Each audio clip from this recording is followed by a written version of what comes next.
I honestly didn't expect to get this question as often as I do. Neeb, what should I wear to a wedding or a special event, graduation? I've got about 200 fragrances right now. Let's pick 10 of those. I'm going to a wedding. What's going on, guys? My name is Neeb. Welcome back to AROMATIX. I was actually pretty surprised at the amount of people asking the same questions of weddings.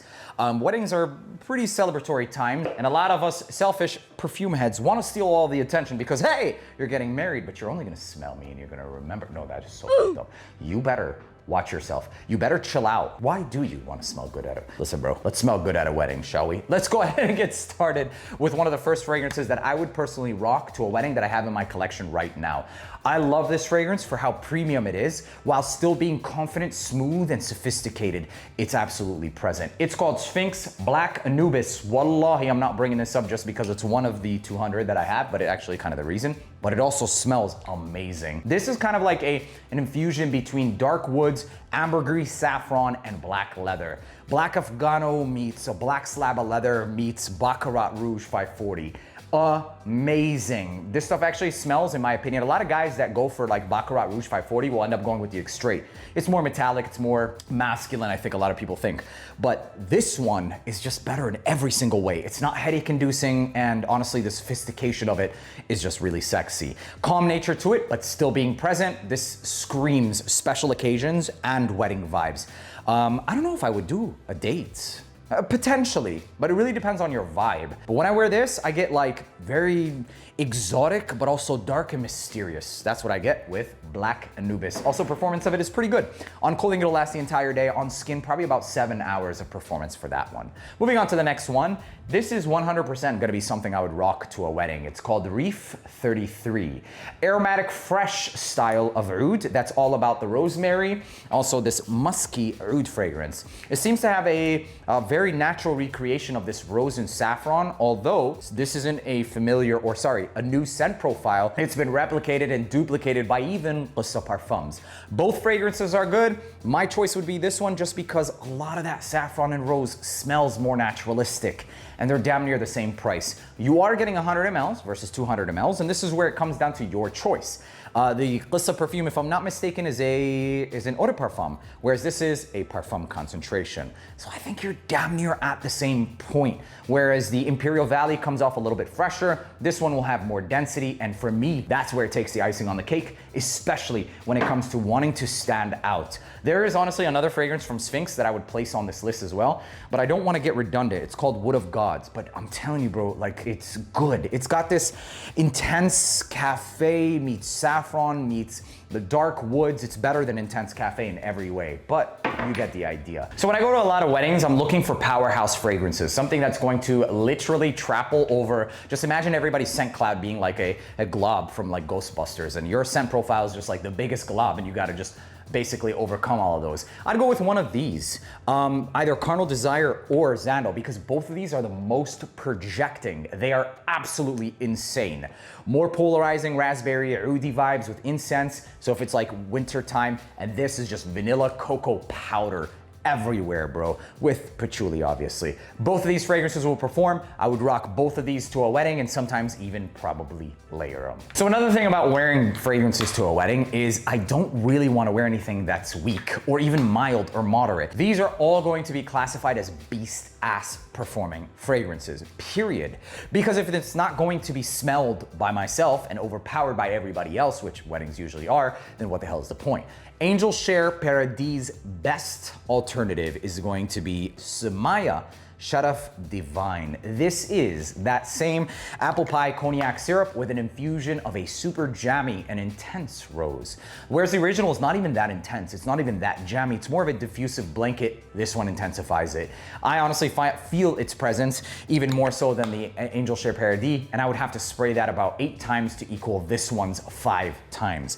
It is stronger, maybe not by, that much, but it's also the best one. I'm telling you right now, I don't normally wear like gourmand fragrances. There has to be other elements and aspects to it, and usually they're like closer and sexier date style, but the Angel Share DNA is like perfect for projection, for events, and even the whole Wajan, Leighton style of DNA as well. If those were on my shelf right now, they would probably also be another recommendation of mine. However, since this is in my collection and perfumed by the same perfumer that made Altair, it's also another one that I potentially would go for. It's called Il Bourbon. And this is kind of like a reimagined version of Altair. And instead of it just being orange flower, spiced vanilla, it also adds cocoa powder. It's pretty close, but I'm telling you, man, the projection is everything when you go to weddings. And if that's what you're looking for, this is gonna give you that. It's almost like Altair meets cocoa powder and suede. And you end up with this. Very projecting, and you get it directly from the perfumer who made the fragrance initially. Performance for it is all day. Projection, you're gonna get at least 3 hours of projection, as to be expected considering the price point. Am I right? No cap, if this was warmer and it was during the day, or even if I just felt like being fresh, I wouldn't go for just a straight up fresh fragrance. I'd go with this cheapy fragrance, Armaf Bling, or Club de Nuit Bling. This has everything masculine that we know the Club de Nuit to have, except it adds a tropical infusion. What smells like maybe papaya or guava to me at the top, and it kind of reminds me of a twist between Mes Bisou, the red one, with the backbone of Aventus. Aventus in itself, man, can be dressed up and not too much dressed down. Unless your dressing down is pretty dressed up, then you can go with that. Now this one takes it and makes it a little bit more tropical, so it works, you guys. I've actually rocked this to multiple events here in Dubai. When going to the Dubai Mall, I remember going to a gala. I think I even wore this to an Ahmed and Maghribi event, if I'm not mistaken. Yeah, this is, oh, speaking of, you guys, man, listen, I almost forgot. You already know that if Ignite Oud was here, I'd go with that, but it's not. And so I'd go with either one of these. If you want fresh, peppery, then you'd go with the 2050. But if you want my vibes, which is all about the sexy, oh my God, bro, it's the 2050. Super sexy, ambery cardamom spice that is just ridiculously strong. I mean, you guys, it's 51.6% oil. What did you guys leave in here? You guys didn't even leave enough space for the alcohol, Ahmed and Maghribi. Wow, so rich. It's going to be expensive. I already know it's going to be above 60 bucks, but it's worth every penny. These are not dupes, neither. The one on the left gives me something in between like a fresh white floral, fluffy aura meets like a peppery style of musky woods from like Bois Imperial meets maybe Castley or something like that. Just giving you an idea. I don't think it's an actual twist. And this other one has like, you guys, I don't even know. It's just dark ambery, maybe some apple, crisp apple, cardamom, vanilla, but it also has a Middle Eastern vibe to it. So do not get this not expecting that Middle Eastern vibe. And what does that smell like? It kind of smells like the backbone of their other fragrances like Lathani, Marj, Imperial Valley by Qissa, even Reef 33. It has that backbone, but everything else around it is a modern, sexy, spicy fragrance. Moving on to the last one. I don't have on hand, but it would be a crime for me not to mention it. For a wedding, Ahmed al-Maghribi's Ignite Oud. We honestly should have done that as a collaboration, Ahmed al-Maghribi. Okay? Let me give you one final one. Speaking of apple and saffron, this is a very unusual fragrance that I would personally find fit for a wedding. Actually, I was just thinking about this, like, when would I wear this? And this is a perfect scenario. The reason I say that is because it's oriental. It's very exotic, but also very projecting. And when people smell this, it's gonna turn heads, but they're gonna think twice and be like, what did I even smell? Like, it's good, but it's very different. It's this. It's called Vulcan Black Friday Edition, or Vulcan Black.